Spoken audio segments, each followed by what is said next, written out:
Hello and welcome back to another full step-by-step PC build guide, and today I'm going to show you how to build a PC in the Cougar FV270. If you see any parts that you like, you'll find links to everything in the description, and make sure you stick to the end of the video where I'm going to be sharing my thoughts on the case.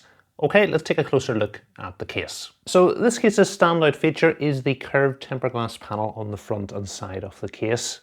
And the other thing to point out is our case is actually on an incline rather than being straight, and I think these two features are going to give this case a really unique feel. To remove our tempered glass panel, we simply need to pull the top out from the side, and then we're going to be able to lift the panel up and away. And our other side panel is removed in exactly the same way. And if we take a look at the back of the panel we've just removed, we've got a magnetically attached dust filter at the bottom. To remove this tempered glass panel, we're going to want to pull it forward, so we can get our hand behind here and pull the panel out. And then again, we're going to want to lift it up to remove it from the case.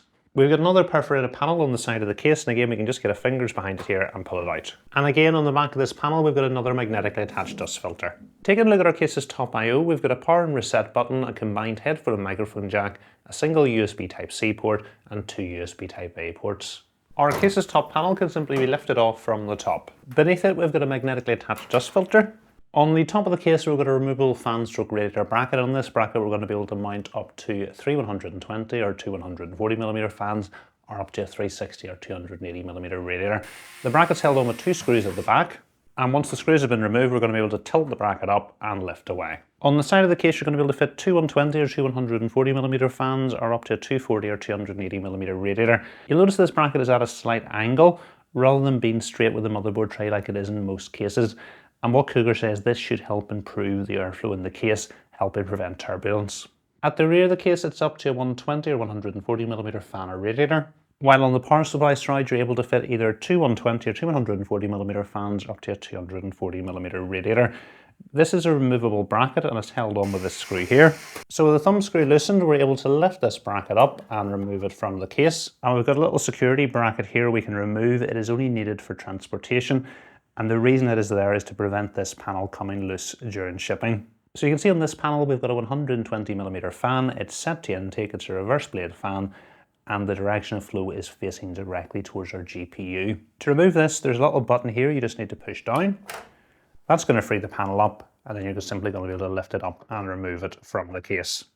You'll notice this fan is connected wirelessly. We've got some gold pins here at the back, and we've got some gold contacts on the back of the panel. And one of the options that Cougar offer for this case is this luminous rotating platform, so it simply slots into place. And on the platform you're going to be able to fit an action figure up to 1 kilogram in weight. It's going to light up and spin round. Taking a look at the bottom of the case, we've got a large tray style dust filter over the bottom, and it can be pulled out from the back for cleaning. And we've got a separate dust filter over the bottom fan. It simply pops off here and you can lift it out for cleaning. In terms of motherboard support, the case supports motherboards up to ATX, and you can see we've got these extra cutouts to support back connector motherboards. If you want to go with a CPU cutter, the maximum height supported is up to 180mm. There's not a rubber grommet in sight, but we do have this cable cover bracket to help hide the cables over towards the right hand side of the motherboard. It is possible to swing this bracket out, and to do this we just need to remove this screw. And with it removed then you're going to be able to slide the bracket out. If you're going with a motherboard up to ATX, you can use this cable cover bracket, but with eATX motherboards, you need to remove it. So there's two screws at the bottom you need to remove. And that's going to remove a little bracket from the back, and the bracket is simply going to be able to be removed from the case. Now I'm planning on going with an ATX motherboard, so I'm going to leave this bracket in place. Another useful feature it has on it is a GPU support bracket. There's a little thumb screw you can loosen at the bottom. You're then going to be able to slide this bracket up to where it supports your GPU.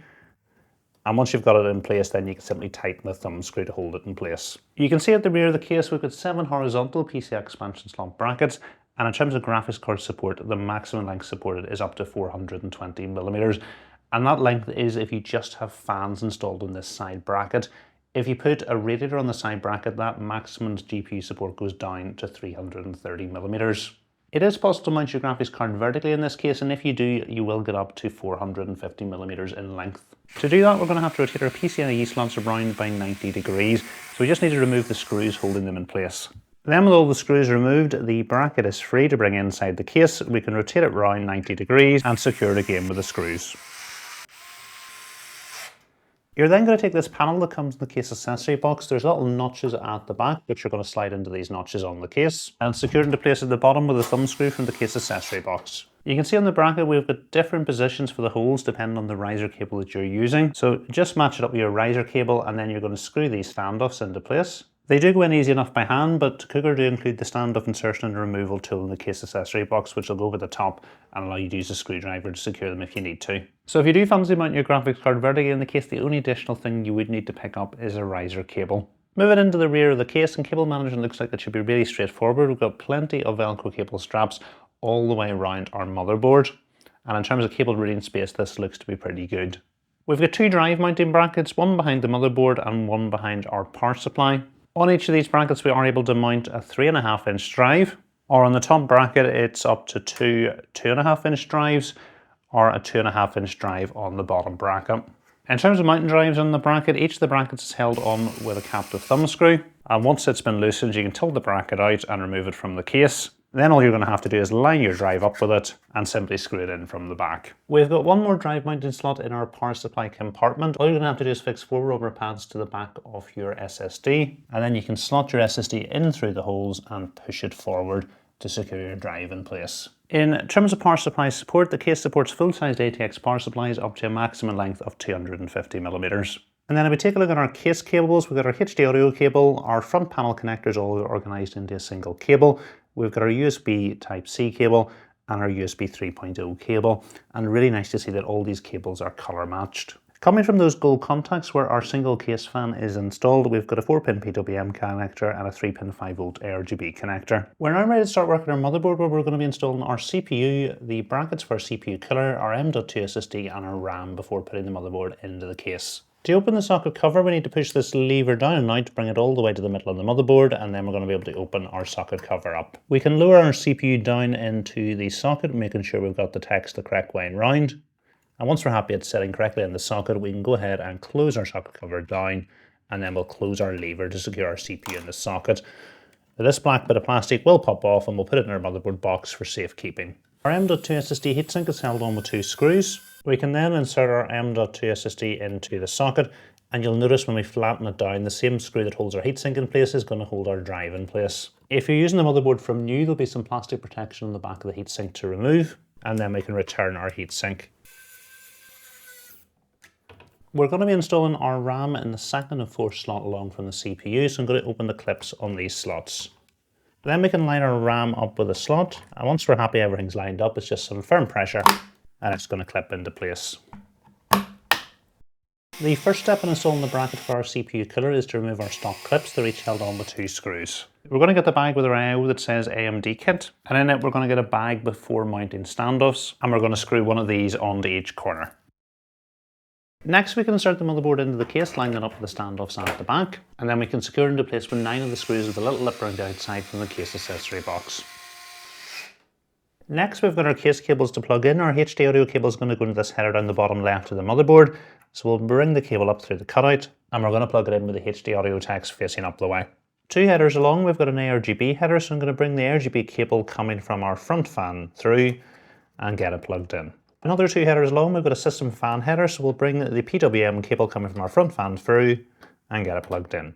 Our front panel connectors are going to go to this header down the bottom right hand side of the motherboard, so we'll bring our cable through and we're going to plug it in with the front panel text facing up the way. Our USB 3.0 cable is going to go into this header here, so we'll bring the cable through the cutout, line it up and push into place. And the header below that's for our front panel Type-C cable, so we'll bring it through the cutout, line it up and push it into place. Next we've got our power supply to install, so I've gone ahead and plugged in the cables we're going to need. So plugged in our 24-pin motherboard cable, 2 8-pin EPS cables to provide additional power to our CPU. I plugged in a single 8-pin PCIe cable, that's to power our AIO, and a 12V type power cable to power our graphics card. So we're going to want to make sure we install our power supply with a fan facing down the way where it can get cooler from underneath the case. And we can then secure the power supply into place using 4 of the large power supply screws from the case accessory box. Our power supply has a smart zero fan mode, so whenever the power supply is under low load, the fan stops spinning, helping reduce noise. So we're going to definitely want to make sure we turn this to on. Our 2 8-pin EPS cables are going to go into these headers at the top left of the motherboard, so we can bring the cable through the cutout, line it up with the headers and push into place. And then we can pull the excess cable through to the back. Our 24-pin cable is going to go into this header here, so we'll bring our cable through, line it up and push into place. We're now ready to start working our I/O, and it's great to see that our 2 fans have been already installed on the radiator, so one less thing for us to do. And we can see we've got the back side of the fan, so airflow is going to be coming through the radiator this way, which is going to be perfect for us mounting it on the side, because we're going to want to have this set to intake for the best temperatures. So in terms of connecting up, all our cables are going to plug into the radiator itself, and you can see we've got 3 USB Type-C ports, 2 here and 1 here. So we're going to plug the cable that comes with our I/O into this one, and if you want to connect additional HYTE fans, you're going to be able to plug your Nexus link into here, and that's going to allow everything to connect up with just one set of cables going to your motherboard. So this is the cable that comes with our I/O we need to plug in, so we can line it up and push into place. So we've got 3 cables coming from this connector. We've got a USB 2.0 cable, which we're going to plug into our motherboard to allow HYTE software to control the I/O. We've got a PWM cable to plug into our CPU fan header. And then we've got this 6-pin PCIe cable, which we plug into our power supply to power the I/O. Our tubes are covered with this Velcro cover, which we can simply remove. So if we take a look at our water block and remove the plastic cover from the back, you'll see that thermal paste is pre-applied. So we'll just leave this on until we install it to prevent it getting damaged. And if you're going to be installing this in an Intel motherboard, you're all set because the Intel bracket is pre-applied. I'm going to be installing it in an AMD motherboard, so I just need to pull the Intel bracket out. And then I can take the AMD bracket, slot it into place, and we're ready to install this in the case. We can then set our I/O into place on the side of the case, and we'll screw it into place at the back using the short radiator screws. I'm just going to pass all the cables coming from the I/O through to the back of the case. We've got 2 USB 2.0 headers down the bottom of the motherboard, so I'll plug our USB cable into one of those. We've got our CPU fan header here at the top of the motherboard, so we'll bring the cable through and get it plugged in. And then we can plug the PCIe cable into the PCIe cable coming from our power supply. Then we can remove the plastic protection from our cold plate, and then we just need to line our I/O up over the bracket we've already installed on the motherboard. And then we've got a nut to go onto each corner. And then we can just tighten things up with a screwdriver. And then we've got some plastic protection to remove from the screen. Next we've got our case fans to install, and they are going to daisy chain together. So you can see on the end of one fan we've got gold connectors, and then we've got these 3 pins on the other. How you're going to connect these together, there's these little bits of plastic we're just going to need to pull down, and then we can just line our 2 fans up together and push to join them up. Again, if we pull these little bits of plastic out, line them up with our 3rd fan, and again push to join them together. Then onto the end of the fans, again we're going to pull these little bits of plastic out. And we get 3 of these connectors with a triple pack of fans, and the steps for joining them to the fans is exactly the same. Just line them up with these clips and push into place. And then you're going to just have 1 PWM and 1 ARGB cable to power all 3 of the fans. And with the fans you get these rubber anti-vibration pads. They simply peel off. There's double-sided adhesive on them, and all you have to do is line them up with the holes in the back. So we can set our case's top fan bracket into place, and we'll secure the fans to the bracket using the screws that come with the fans. Then we can set our top fan bracket into place and secure it using the 2 screws we removed earlier on. And at this stage we can replace our dust filter and our case's top panel. We can pass our fan cables through to the back of the case. I've secured another 2 120mm fans to our bottom fan bracket. This time they're set to intake, and you'll notice I've removed the stickers from these fans to improve the aesthetics. And again we'll pass our fan cables through to the back. And we can set a 120mm fan into place at the back of the case and secure it into place at the back. Next we need to plug in our PWM cables. There's another system fan header down at the bottom of the motherboard. And actually with these 2 cables, the length of cable on our rear cable is quite short, so I just swapped these 2 cables around. This is our rear fan, and this is the bottom fan. We've got another PWM header here, so we'll plug our bottom fans into it. And then our final system fan header is here, so we'll plug our top fans into it. We've got 2 more ARGB headers at the top of the motherboard. So I can bring the cable coming from our top fans through and plug it into one of the headers. So this means we've only got 1 more ARGB header, but 2 sets of ARGB fans to plug in together. So I've picked up an ARGB splitter cable, and I'm going to bring it through and plug it into the header. Then we can plug our rear and bottom fans into the RGB splitter cable. We're now ready to install our graphics card, and we're going to need to remove the 2nd and 3rd slot cover from the top. We can then open the top PCIe clip on the motherboard, and I'm just going to make sure our GPU support bracket is all the way at the bottom. Next we can line our graphics card up with a slot, and once we're happy it's all lined up, it's just some firm pressure and it's going to clip into place. And then we'll secure it into place with the 2 thumb screws. We can then slide our GPU support bracket up to where it's providing support for our graphics card, and then we can tighten the thumb screw. And a very important check, we just want to make sure the fans aren't catching on the support bracket. So this is why this is such an important check to do. You can see as I'm turning the fan, it is actually catching on the support bracket, and there's a chance that we left this there could actually damage a fan. So we're not going to be able to use the GPU support bracket in this case. So I'm just going to remove the thumb screw, and we've got another screw here holding it in place. And then we can remove the support bracket. And we've got this bit at the back to remove as well. Then we can bring our 12-volt high power cable through the cutout at the bottom and get it plugged into the graphics card. Okay, last thing to do is some cable management to get the panels back on again.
So that's the build complete. If you don't know how to set the PC up, I've made another video that covers all of that, and I'll put a link to that video in the description. The only thing that video won't cover is how to set up the software and the I/O, but I'm making a separate guide to installing this I/O. The first half you'll have already seen of it because it's going to be setting up the hardware. At the end of that video, I'll cover the software setup, and I'll put a link to that video in the description as well. So let's take a look at the temperatures. So Ryzen 7 7800X3D idled at 43 degrees and reached a maximum of 82 degrees during 10-minute IDA64 stability test. Our Tough Gaming RTX 4070 Ti idled at 30 degrees and reached a maximum of 74 degrees during the stability test. We had average noise levels of 38 decibels at idle and 42 decibels under load. So I'm not planning on doing a separate review of the case, so I think it is worth sharing my thoughts on the case now. So the case is going to be available in both black and white with an MSRP of $149 US. And in general, I am fairly happy with this case. Cougar have done a great job in the options they've included with the case. It's a nice big case, easy to build in, and the build quality is excellent throughout. I really like the rotating display for an action figure. Obviously, if you are going to use this, you're going to want to just have fans installed in the size. As you can see with our really thick I/O, there's no way this is going to work. There was 2 things I didn't like about the case. The first, I did find getting the panels on and off was a bit more difficult in some other cases, and actually more force was needed both to remove and put the panels back on again. The second thing I wasn't particularly sold on was this curved tempered glass panel. While it did give the case a really unique feel, looking in through the curved bit, your view was actually blurred of your components in the case, and actually I wasn't a big fan of it.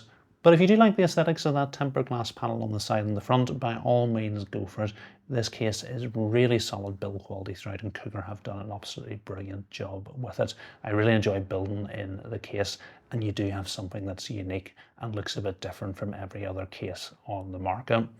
If you have enjoyed this full step-by-step PC build guide, please remember to give it a thumbs up, and if you're not currently subscribed to the channel, please hit the subscribe button as well. Thanks for watching.